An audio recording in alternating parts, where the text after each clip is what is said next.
Sanggar cerita kali ini mengetengahkan suatu cerita menarik berjudul Misteri Danau Biru.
Pada zaman dahulu kala di negeri Antabrantah, ada seorang kesatria yang paling tampan dan perkasa.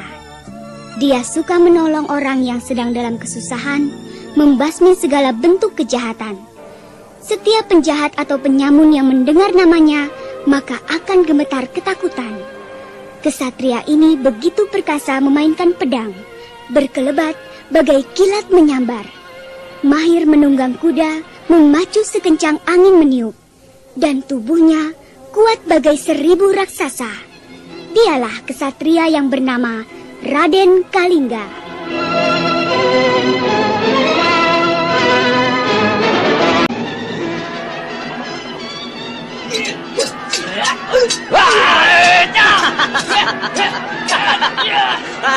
Apa tindakanmu selanjutnya, Nagapaksi? Kau sudah kalah. Belum tentu, Kalingga. Bukankah aku masih kuat menandingimu? Lihat anak buahmu. Berapa banyak yang menjadi korban? Apakah kau akan menjadi korban pedangku juga? Aku belum menyerah kalah, Kalingga. Ayo, kalahkan aku. Lebih baik kau bertobat saja, Nagapaksi. Aku masih mau mengampuni sebelum terlambat. Begitu pantang aku menyerah, Kalingga. Ayo, kalahkan aku. Rupanya kau kepala batu juga, Nagapaksi. Kau tak mau bertobat. Baiklah, lihat pedangku, Nagapaksi. Menyerahlah kau, Nagapaksi. Akan kubawa kau ke hadapan raja, biar beliau yang menjatuhkan hukuman setimpal denganmu. Belum tentu kau bisa membawaku ke hadapan Raja Kalingga. Baiklah, kita lihat nanti. Punggawa, bawa tali dan kita bawa pesakitan ini ke hadapan raja. Baiklah, Raden. Awas, Raden.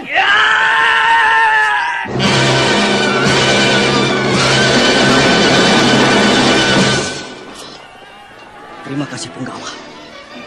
Kalau kau tidak berteriak, mungkin aku sudah mati oleh pisau terbangnya. Secara kebetulan saya melihat Nagapaksi mengambil pisau dari pinggangnya. Untunglah Raden masih sigap. Kau masih meragukan aku, Punggawa. Akulah ksatria dari negeri Antabrantah yang selalu membasmi kejahatan dimanapun dia berada. Punggawa, kumpulkan semua sisa anak buah Nagapaksi. Baiklah, Raden. Hei, kalian semuanya, dengarlah apa yang dikatakan oleh Raden Kalingga. Baiklah. Kalian semua dengarlah. Pemimpin kalian, Nagapaksi, telah mati di tanganku. Dosa-dosanya menyiksa, merampas harta benda rakyat, sudah terlalu banyak. Kalian pun sama seperti dia. Perbuatan yang kalian lakukan ini adalah perbuatan yang salah. Kalian sadar akan perbuatan kalian ini? Ampun, Tuanku. Kami mohon ampun. Selanjutnya, kami berjanji tidak akan mengulangi perbuatan ini. Kami menjadi orang baik-baik. Baiklah, ku ampuni kalian semua. Nah, mulai sekarang, lakukanlah kehidupan yang baik. Tidak menyengsarakan rakyat seperti janji kalian tadi. Aku percaya. Terima kasih Tuanku. Kami berjanji. Baiklah, kalau begitu, kita akan segera melanjutkan perjalanan. Ayo penggawa.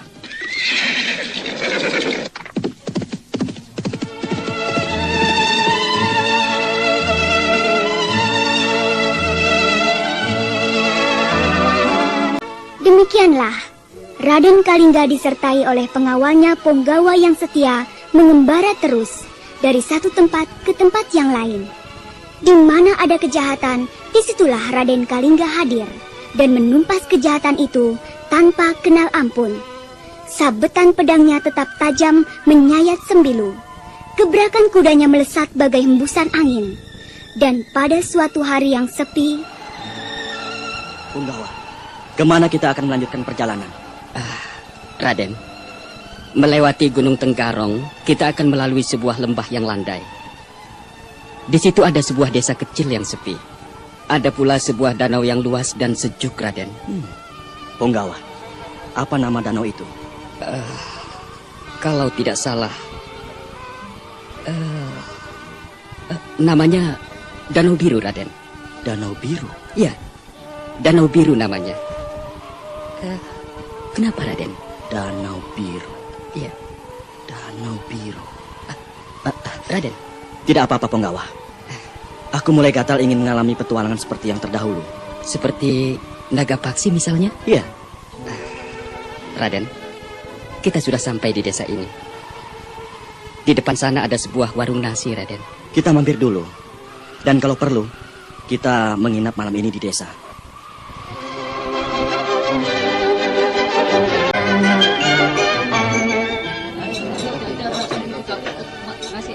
Punggawa, kau sudah pesan makanan? Sudah. 2 mangkuk sup kacang merah, 4 potong daging, 2 gelas kopi manis. Bukankah itu, Raden? Kau memang penggawaku yang setia dan pintar. Sebentar, Raden. Agaknya ada orang asing datang kemari.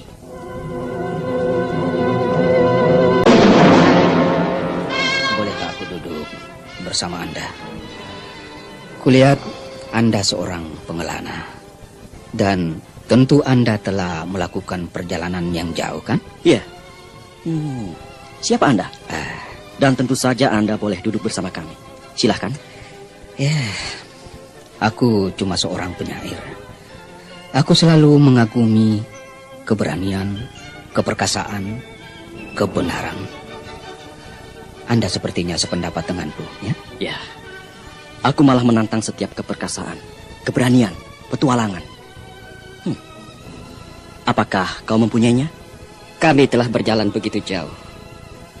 Dan itulah yang selalu kami tunggu. Sebuah tantangan. Barangkali ini yang kutunggu pula. Oh, apa maksudmu? Dalam puisi-puisiku, aku selalu menulis tentang keperkasaan, keberanian, kepahlawanan. Tetapi, ya, banyak yang tak memahami puisiku. Kita tunda dulu. Mari kita isi perut kita. Ini pesanan Tuan. Oh, sup kacang yang hangat dan masih mengepul. Iya. Apakah kau mau kupesankan makanan? Aku sudah makan. Tetapi kalau kau pesankan segelas kopi, aku senang sekali. Nah, pelayan, tambah 1 kopi lagi. Baik Tuan, baik. Nah, terangkanlah tentang puisimu itu. Aku akan mendengarkannya sambil makan. Silakan. Ya, dalam sebuah puisiku, aku ingin menyibakkan sebuah misteri tentang Danau Biru.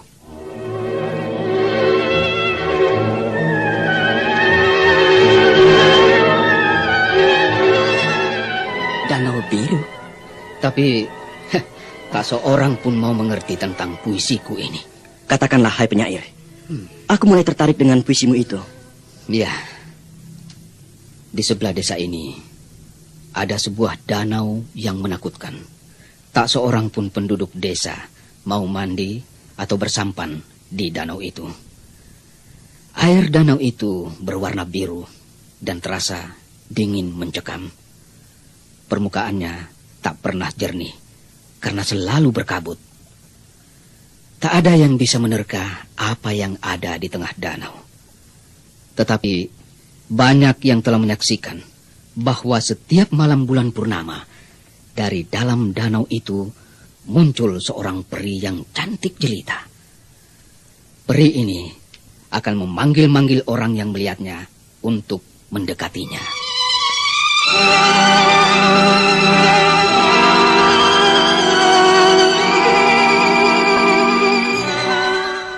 Tidak adakah yang berani menghampiri peri itu? Tentu saja tak ada yang berani. Bagaimana mereka bisa melintasi air danau yang dingin mencekam? Dan apakah mereka dapat kembali selamat? Oh, itu adalah perbuatan bunuh diri namanya.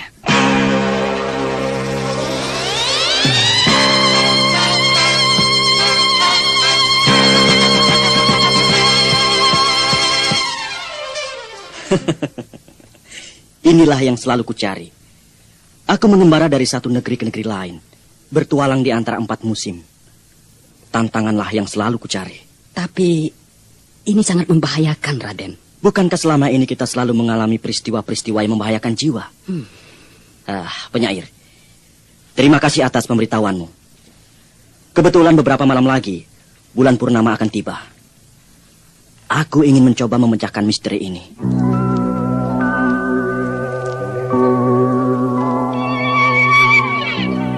Punggawa, ayo kita kembali ke penginapan. Dan pelayan, Iya. ini uangnya. Baik, Nah. terima kasih. Selamat malam, hai penyair.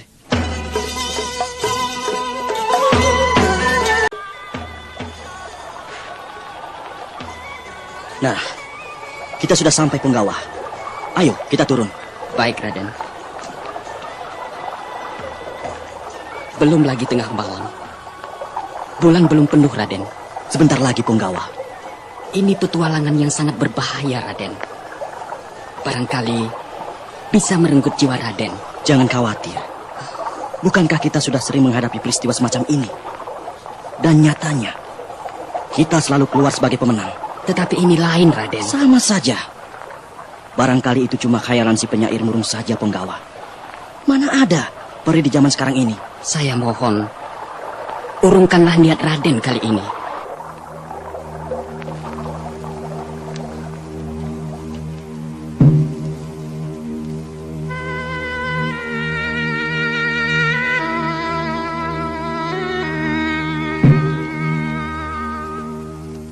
Bulan purnama sudah muncul, Punggawa.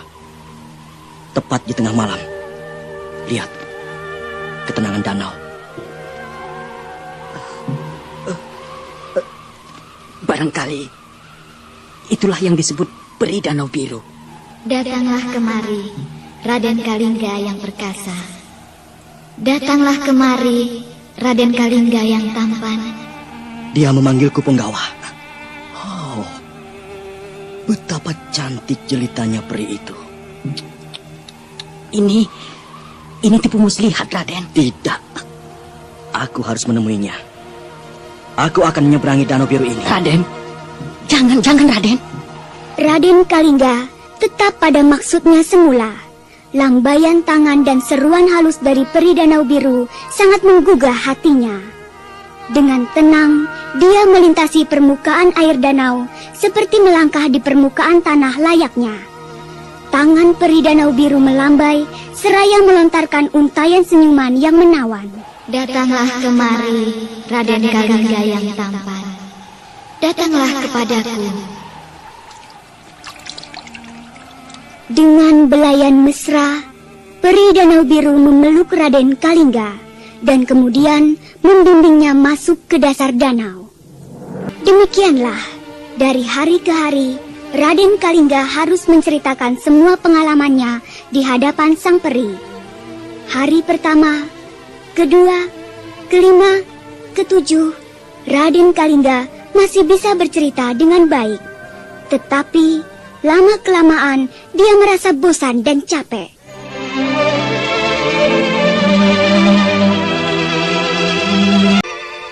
Aku tak bisa harus bercerita terus begini, hai peri Danau Biru. Aku bukan seorang pendongeng. Aku seorang kesatria yang gemar bertualang. Aku gemar melawan tantangan. Ku bawa kau dari permukaan danau, melewati gerbang Zamrud, gerbang Delima, gerbang Intan, memang untuk mendongeng. Dan apabila kau bisa mendongeng tak putus-putusnya, kau akan kuambil sebagai suami. Aku harus menikah denganmu, hai peri. Aku harus hidup di danau yang sepi dan membosankan ini. Terasing dari dunia luar. Wih, aku tak sudi memenuhi permintaanmu, peri Danau Biru. Berani kau berkata begitu, hai kesatria? Kau lihat patung-patung itu. Itu adalah pemuda-pemuda yang tidak bisa memenuhi keinginanku. Dan akhirnya, dia kusihir menjadi batu. Menjadi hiasan istanaku. Kau memang licik, penipu. Kau berani begitu kepada aku, penguasa Danau Biru ini?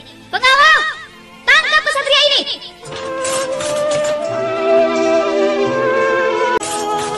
Tangkap, tangkap. Kesatria ini telah menghina ratu kita. Ayo, tangkap. Tak semudah menangkapku, hai pengawal. Ayo majulah. Aku tak gentar menghadapi kalian. Ayo.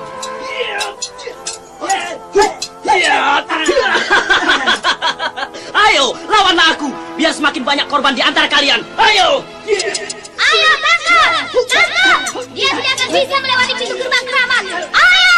Menghadapi pengawal yang demikian banyaknya, lama-kelamaan Raden Kalingga menjadi terdesak.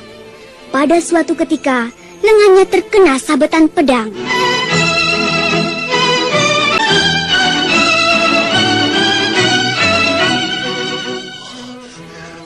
Lenganku terluka. Tenagaku semakin habis. Aku harus melarikan diri.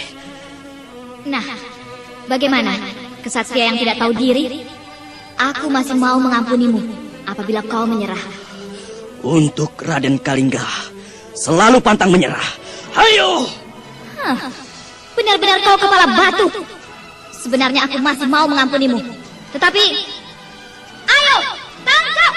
Masa kamu tidak bisa menangkap satu orang saja? Tangkap! Tangkap! Tangkap! Tenagaku semakin terasa lemah. Aku harus menyelamatkan diri. Perjuangan yang berat. Menyesal aku tak menuruti kata-kata penggawa. Aku masih punya bom asap. Akan kuledakkan bom ini. Hiat!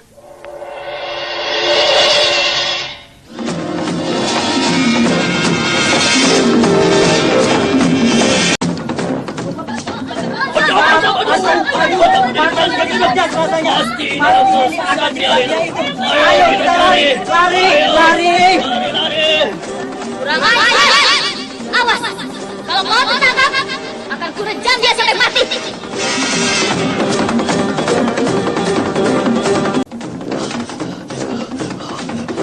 Nafasku sesak. Dadaku serasa mau meledak. Kini tinggal gerbang terakhir yang harus kulewati, yaitu gerbang Zamrud.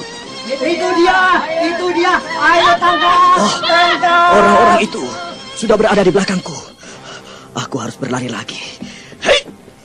Nah, setelah kulewati itu, aku harus cepat menyembul ke permukaan air.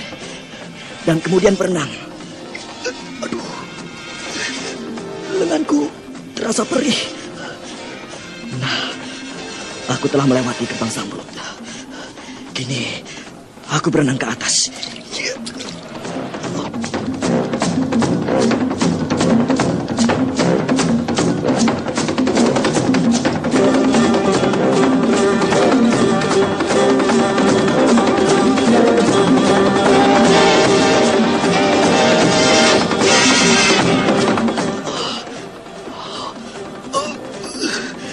Dadaku terasa sesak. Kini aku harus berenang ke tepi. Mudah-mudahan peri itu tidak mengejarku. Tenagaku habis. Barangkali sudah nasibku harus terbenam di danau ini. Raden Kalingga, peganglah ekorku erat-erat. Aku akan membawamu ke tepi.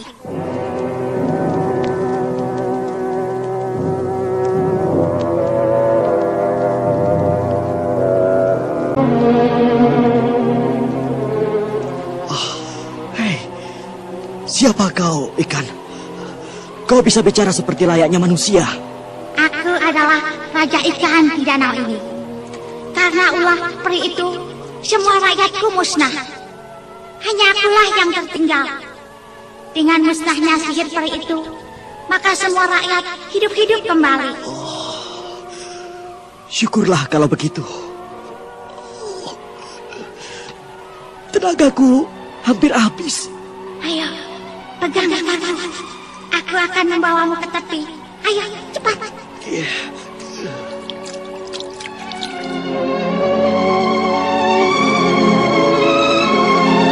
Syukur Raden selamat. Ya, bawalah aku ke tempat yang teduh. Aku mau istirahat. Baik Raden. Iya.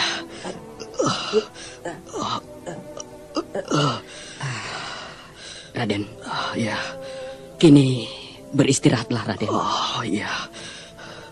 Berapa lama aku meninggalkanmu? Punggawaku yang setia.